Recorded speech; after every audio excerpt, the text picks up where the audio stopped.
आओ तुम्हें एक कहानी सुनाता हूँ। ये बात है आज से लगभग कुछ 10,000 साल पहले की। एक आदिवासी जिसका नाम था हुला हुला, वो 18 साल का भी नया नया अपना जवान हुआ था और वो निकलता है अपनी ट्राइब छोड़ के अपनी खुद की ट्राइब बनाने, अपना खुद का हिस्ट्री लिखने। वो निकलता है और चलता है आगे आगे आगे आगे। उसे बोर मिलते हैं, वो उसका हंट करता है, वो उसे खाता है। धीरे धीरे धीरे धीरे वो और हैवियर जानवर को हंट करता है और हैवियर जानवर को हंट करता है। वो धीरे धीरे 25 साल का एक चैड मस्कुलर गाय बन चुका होता है। नाउ अब उसने अपनी स्किल अपग्रेड कर ली होती है हंटिंग की, और by the process of hunting bigger animal, उन्हें लिफ्ट करना, अपनी शेल्टर 7 साल तक खुद बनाना, उसे वो एक मस्कुलर और दिखने में भी अच्छा गाय बन चुका होता है। अब वो जाता है डेटिंग के लिए, मतलब डेटिंग क्या होगी उस टाइम, वो जाता है मीटिंग के लिए। अब वो उसे ढूंढना है मेट्स जिससे वो अपने ट्राइब को आगे बढ़ा पाए। अब वो जाता है पहली वीमेन को देखता है और वीमेन को देखते ही कहता है कि यार ये वीमेन फर्टाइल नहीं है, अगर इसे मैं अपने साथ रखूँगा तो ये खाना खाएगी लेकिन मे बी ये मुझे तो ऑफस्प्रिंग दे ही ना पाए कभी। फिर वो इस वीमेन को छोड़ता है, फिर वो अगली वीमेन के पास जाता है, देखते हैं अरे ये वीमेन तो बहुत फर्टाइल है और साथ साथ में इसके जेनेटिक्स भी अच्छे हैं जो मेरे किड्स पे पास आउट होंगे और मेरे किड्स स्ट्रॉन्गर होंगे, मेरे किड्स मोर पावरफुल होंगे और बेटर सर्वाइवल के चांस बढ़ जाएंगे। और वो उस वीमेन को सेलेक्ट कर लेता है। फिर वो आगे बढ़ता देखता है अरे एक और ट्राइब मैन है, उसके पास 3 वीमेन है और वो देखता है तीनों तो फर्टाइल है। उसके पास खाना भी है जो कि देखता है, जो कि अभी नया नया पकड़ा हुआ है, जो कि तगड़ा है। वो जाता है ट्राइब मैन से लड़ाई बोलता है। अब देखो ट्राइब मैन क्योंकि 40 प्लस का हो गया होता है, इवन तो बहुत एक्सपीरियंस और स्ट्रांग होता है, लेकिन ऑफकोर्स क्योंकि 27 और एक 25 साल 26 साल के नए हुला हुला से हमारे वो नहीं जीत पाता और वो हार जाता है। उसके बाद तुम्हें पता है उसका क्या होता है। फिर वो उसकी ट्राइब वीमेन उठाता है और अपना एक खुद का ट्राइब शुरू करता है। लेटर उनके 20-30 किड्स होते हैं, वो ट्राइब एक खुद ही प्रॉस्परस और एक बहुत बड़ी ट्राइब बन जाती है। इस कहानी से हमें क्या सीखने को मिला? इस कहानी से हमें ये सीखने को मिला कि जो मैन और विमेन होते हैं वो दोनों आज से नहीं, आदिवासी काल से अपने मेट में, अपने पोटेंशियल पार्टनर में कुछ ना कुछ ऐसा देखते हैं जिस वजह से वो अट्रैक्ट होते हैं, जिस वजह से वो उसे अपना मेट चुनते हैं। क्योंकि आपके सिनेरियो में you have billions of option और इन बिलियंस ऑफ ऑप्शन में आपको चुनने के कुछ पर्टिकुलर रीजन होना। अब देखो जैसे कि तुमने देखा कि एक मेल ने क्या चुना, फर्टिलिटी और चीज जो अच्छे ट्रांसफर कर पाए, वहीं विमेन ने क्या चुना, एक स्ट्रॉन्ग गाय जो उन्हें प्रोटेक्ट कर पाए, प्लस उसके बाद स्किल्स हो कि वो हंटिंग अच्छी कर पाए और उन्हें खाना दे पाए। जब ये दोनों चीज उन्हें जस्टिफाई कर लिया, देखा दोनों की ये 2 कंडीशन फॉलो होती है, इनकी ये 2 कंडीशन फॉलो होती है, और इनने आके मीटिंग शुरू करी और हम आगे धीरे धीरे इवॉल्व हुए और हम आज एक ह्यूमन से, जो कि मैं तुमसे बात कर पा रहा हूँ इस वायरलेस नेटवर्क के जरिए, और तुम बहुत ज़्यादा तगड़े रूम में बैठे हुए हो जहाँ पे तुम्हें सर्दी नहीं लग रही, इवन दो बहुत ठंडा टेम्परेचर है। तो अब मेरी इस कहानी से तुम्हें 2 चीज़ें सीखी। हमें कुछ चीज़ें जेनेटिकली प्राइमरी अच्छी लगती हैं और वो चीज़ें आज तक हमें वैसे ही अच्छी लगती आई हैं। अब क्योंकि मैं विमेन को नहीं सिखाता मैन कैसे डेटिंग करनी है, उन्हें पता ही होता है, मैं तुम्हें सिखाता हूँ कि विमेन को कैसे डेट करना है, कैसे तुम डेटिंग में मोर अट्रैक्टिव हो सकते हो। जिस टॉपिक की वजह से अब तुमने क्लिक करा है उस पर याद आता है लुक्स या मनी। आओ इन्हें समझते हैं प्राइमल तरीके से, अपने एंसेस्टर्स वाले तरीके से। देखो आज के टाइम में अगर एक मॉडर्न वुमेन हमें देखती है तो वो देखती है कुछ चीज़ें जो कि बहुत नेसेसरी होती हैं, जैसे कि तुम्हारे जीन्स और खासकर तुम्हारी हेल्थ, जो कि दोनों चीज़ दिखाता है। तुम्हारे लुक्स और तुम्हारा बॉडी स्ट्रक्चर डिफाइन करता है तुम्हारी जीन्स और हेल्थ।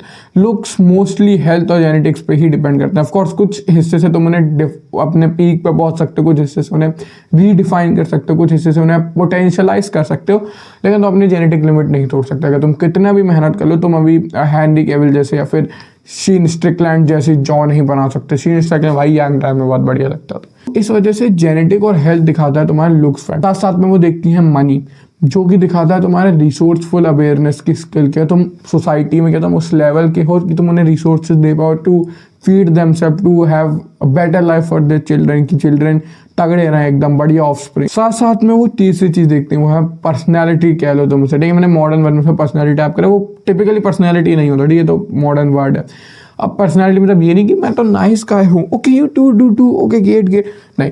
वो देखते हैं क्या तुम और उनके कंडीशन लिवेबल हैं, क्योंकि of course man are mostly the more powerful physically dangerous in the relationship, है ना, जनरली। और ये बात अभी से नहीं, ये बात काफ़ी पुरानी है। तो इस वजह से वो चेक करते हैं जस्ट इन केस तुम कंपैटिबल और लिवेबल हो या नहीं। लिवेबल मतलब कोई शब्द नहीं होता होगा, लेकिन तुम समझ जाओ, है ना। प्लस वो चेक करते हैं कि तुम अनबेंडेबल हो या नहीं, तुम कैसे बेंड होते हो सिचुएशंस पे, क्या तुम सही में उन सिचुएशन का सामना कर पाओगे, क्योंकि उसे पता नहीं हो। देखो प्राइमरी उनके दिमाग में उन्हें नहीं पता क्या होना है। अगर उसे पता है कि कल तुम एक सही बार तू अकेले लड़ सकते हो, मान लो तुम हरक्यूलिस हो लिटरली, तो उसे पता है तो वो तुम कहाँ क्रम्बल नहीं होगे। लेकिन अगर तुम एक बोर्ड से भी हार जाते हो तो उसे पता है कि तुम कहाँ क्रम्बल हो जाओगे, कहाँ से अपने और अपने ऑफ स्प्रिंग को बचाना, जो कि एक प्राइमरी बहुत अच्छी चीज़ थी जिस वजह से आज हम सर्वाइव कर पा रहे हैं। समझ रहे मेरी बात। अब तुम मेरे से लड़ सकते हो कि भाई गोल्ड डिगर होगी अगर तुम रिच बन के बना लोगे, वरना लुक्स डिगर अगर कुछ शब्द होता है क्या मुझे नहीं पता, वो हो जाओगे अगर तुम लुक्स के बेसिस पर ट्रैक कर लोगे। लेकिन तुम्हें इस चीज़ पर लड़ना है था, इतनी बड़ी बेवकूफ़ी, मतलब इससे बड़ा मैंने बेवकूफ़ी कहीं देखी नहीं है, मतलब देखी है लेकिन मैं अब तुमसे बोल रहा हूँ कि तुम भाई बेवकूफ़ हो, बिल्कुल मैं सीधी बात बता रहा हूँ। सिर्फ ये चीज़ की लुक ज़्यादा इंपॉर्टेंट है मानी, सिर्फ उस बंदे के दिमाग में आना चाहिए जैसे जिनी की, मान लो जैसे जिनी ने एक विश दी है और उसे बोला या तो तुम लुक चुन लो बहुत तगड़े, या तो तुम मनी चुन लो बहुत तगड़े। सिर्फ तभी तुम ये चीज़ सोच सकते हो कि तुम यहाँ पर रिसर्च करो, लुक ज़्यादा इंपॉर्टेंट है, मनी ज़्यादा इंपॉर्टेंट है, क्या पहले क्या बाद में।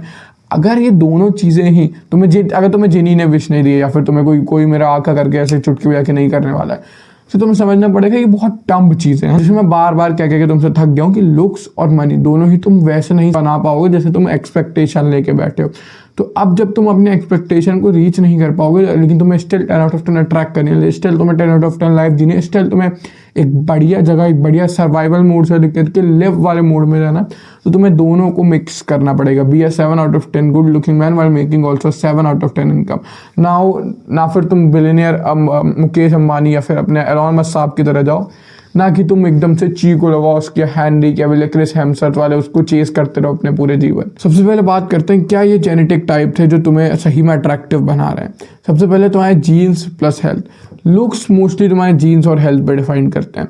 If you are healthy that means तुम एक हेल्दी ऑफस्प्रिंग कोई भी बर्थ पाओगे। If you are genetically allied that means तुम एक जेनेटिकली एलीड बंदे को जान दोगे, जिसका सीधा तात्पर्य होता है मोर चांसेस ऑफ तुम्हारी tribe surviving, more chances of their offspring surviving, more chances of whole tribe living a better life. और ये सीधा वुमेन को प्राइमरली पता होता है, इसलिए वो एटलीस्ट वो गाय चुनती है जो हेल्दी है। अब देखो तुम्हें इस वाले कार्ड पे शायद, अब देखो जैसे कि मेरे ये हैं, देखिए स्किन पे मार्क वगैरह देख रहे होगे, ये दिखाते हैं कोई ना कोई इंटरनल इशू, जैसे कि कोई डाइटरी इशू या फिर कोई हेल्थ इशू। लेट्स से अभी अगर मेरी स्किन ऐसा भी थोड़ी अच्छी सी है लेकिन वो पेल होती है ना, जैसे मान लो मेरा नेचुरल हस्की ब्राउन कलर है ना, अगर ये कलर घट के एकदम वैसा वाला ब्राउन हो जाए जो बीमारी में मेरा हो जाता है, या फिर तुम्हें पता होगा कैसे हो जाता है बीमारी में, और या फिर तुम्हें लगा मेरे बाल झड़ने लग जाए एकदम से ना, मतलब जो मेल पैटर्न बैडनेस होती है वो तो चलो जेनेटिकली होती है, लेकिन मान लो लेट से मेरे बाल झड़ने लग जाए रैंडम तरीके से, या फिर मेरे नाखून एकदम से डिफॉर्म होने लगे, या फिर मेरे हैंड जो होते हैं वो मस्कुलर ना रहे बिल्कुल भी, या फिर मेरा बाजू में दम ही ना हो। ये सारी चीज़ें ये दिखाते हैं कि तुम जेनेटिकली एलीट नहीं हो, तुम एक जेनेटिकली सब ऑप्टिमल का है। ठीक है, मैं ये वर्ड यूज़ कर रहा हूँ रेड ब्लैक पिल वाला। इसका मतलब तुम्हारे ऑफस्प्रिंग भी सब ऑप्टिमल होंगे और तुम आगे चल के ट्राइब भी सब ऑप्टिमल पैदा करोगे। That's why having physicality is very important. अगर तुम मॉडर्न डेटिंग लाइफ में देखो थोड़ा प्राइमरी वाले साइड की, तो at least you have to hit the threshold. Every women का एक थ्रेशोल्ड होता है लुक्स का, ठीक है। अगर तुम इतना थ्रेशोल्ड हिट नहीं कर रहे हो तो वो तुम्हें कभी भी भाव नहीं देगी, चाहे तुम कुछ भी कर लो, है ना। अगर तुम ये थ्रेशोल्ड हिट कर देते हो उसके बाद जितने भी लुक्स हैं वो प्लस में आते हैं ना, उसके बाद वो मतलब अपनी पावर खो देते हैं। लेकिन यहाँ से जो ये वाले लुक्स हैं बहुत इंपॉर्टेंट होता है, एटलीस्ट तुम्हें वो थ्रेशोल्ड हिट करना पड़ता है अट्रैक्टिवनेस का। उसके बाद काम करता है तुम्हारा मनी, है ना। अब देखो मनी कहने को बहुत वेग चीज़ लगती है, कहने को बहुत अजीब चीज़ लगती है, लेकिन तुम्हें समझना पड़ेगा money is the ultimate resource. अगर तुम मनी को उस टाइम के घर, उस टाइम के फूड, उस टाइम के प्रोटेक्शन सबको एकदम कंबाइन करके सिर्फ निचोड़ बना दो तो वो मनी निकलता है। देखो मैं तुम्हें बता सकता हूँ अभी 10 घंटे बैठ के कैसे मनी रियल नहीं है, कैसे अमेरिका और मान लो बाकी रॉथवेल चाइल्ड ने मनी बनाई थी, लेकिन इन रियलिटी इतनी मनी एग्जिस्ट ही नहीं करती। इन रियलिटी तुम मनी कमा के कुछ नहीं कर पाओगे, क्योंकि गवर्नमेंट कभी भी तुमसे मनी छीन सकती है। इन रियलिटी एक मनी के एक नोट के मतलब ये होता है कि तुम आरबीआई से कर्जदार हो, मतलब आरबीआई तुम्हारी कर्जदार है, सॉरी। और अगर किसी दिन आरबीआई बैंकरप्सी में चली गई तो तुम्हारे सारे पैसे बेकार चले जाएंगे और आरबीआई भी खराब, मतलब तुम बिल्कुल वही लोन विजय माल्या वाला सीन हो जाएगा तुम्हारे साथ। लेकिन एटलीस्ट जब तक कि आरबीआई सही में बैंकरप्सी पे नहीं जा रही है, जब तक कि देश खराब नहीं हो रहा, जब तक कि ये इकोनॉमी जिंदा जैसे भी है, एटलीस्ट एक स्किल डेवलप करो और मनी कमाना शुरू करो। क्योंकि ये सिस्टम रहे, सिस्टम गोल्ड कॉइन का आ जाए, सिस्टम क्रिप्टो करेंसी का आ जाए, कोई भी सिस्टम आ जाए, स्किल को पैसे दिए जाएंगे। अगर तुम कोई ऐसी स्किल कर सकते हो जिसे लोग इजीली रिप्लेस नहीं कर सकते, या फिर तुम ऐसे बंदे हो जो स्किल्स वाले पर्सन को साथ में कंबाइन करा के चला सकते हो, या फिर तुम मनी इनहेरिट कर लो, है ना, वो तो सबसे ईजी ऑप्शन है। लेकिन अगर तुम स्किल्स या तो बहुत हाई स्किल वाले बंदे बनो, या तो तुम्हारे पास तुम वो बंदे बनो जो बहुत सारे स्किल वाले बंदों को जोड़ के काम उनसे से करा पाए कि वो एक 10 टाइम 100 टाइम बेटर आउटकम दे। अगर तुम इन दोनों कैटेगरी में सेल्फ मेड में नहीं आते तो तुम कभी पैसा नहीं बना पाओगे, कभी भी एक फुलफिलिंग लाइफ नहीं जी पाओगे। इसलिए एटलीस्ट इन दोनों पे काम करो और इकोनॉमी के पीछे मत जाओ, तुम जीयूस और उन्हें ये सब मत करो, पहले ये सारी चीज़ें बेसिक अपना बनाना शुरू करते हैं। देखो पर्सनैलिटी बहुत ज़्यादा कॉम्प्लेक्स टॉपिक है, ठीक है, उस पर कभी और मैं डिटेल में बात करूंगा। लेकिन मैं तुम्हारा लुक्स वर्सेस मनी वाला टॉपिक तो मुझे 100% पता है कि क्लियर कर ही दिया होगा। अब तुम लड़ोगे नहीं कि looks important money important, looks important money important. ये वाली वीडियो मैंने इसलिए बनाई थी क्योंकि मेरे एक भाई ने यहाँ पे ऐसे कमेंट करा था और मुझे मन करा कि मैं तुम्हें भी बता दूं कि भाई इसके बारे में तब तक मत लड़ो जब तक तुम्हें कोई और हुक्म मेरा का ये वाला बंदा ना मिले, तब तक मत लड़ो। क्योंकि वीडियो के एंड में मैं तुम्हें बता देता हूँ, देखो हेल्थ को हमेशा अपनी प्रायोरिटी रखना, बिकॉज गुड हेल्थ मतलब होता है गुड जीन्स, मतलब गुड ऑफस्प्रिंग, मतलब तुम्हें पता है लुक्स वाइज तुम अच्छे अट्रैक्टिव हो जाओगे। प्लस ये भी होता है कि एक अच्छी हेल्थ मतलब होता है तुम एक ब्लेड की तरह, और तुम्हारा जो काम है, जो मिशन है जिसमें तुम पैसे कमाना चाहते हो वो एक ट्री है। और अगर तुम ब्लेड ही शार्प नहीं होगा तो कभी ट्री अच्छे से नहीं कटेगा। अगर तुम हेल्थी रहते हो, अगर तुम फिट रहते हो, अगर तुम मेंटली भी गुड रहते हो, तुम ट्री को आसानी से काट पाओगे और अपने काम को फास्ट और मोर एफिशिएंटली कर पाओगे। तुम्हें पता है मेरा ये भी पर्पस होगा कि मैं इनको मैस्कुलिनिटी से रिलेटेड नया पर्सपेक्टिव देना, उन्हें लाइफ को नए पर्सपेक्टिव से दिखाना, और वो वाला सेल्फ इंप्रूवमेंट देना जो अभी तक उन्हें नहीं मिला। और अगर तुम मेरे इस पर्पस में जुड़ना चाहते हो तो subscribe my channel and join my tribe. तब तक के लिए bye. Let's do what bottom 99% are not doing. मिलते हैं तुमसे अगली वीडियो में।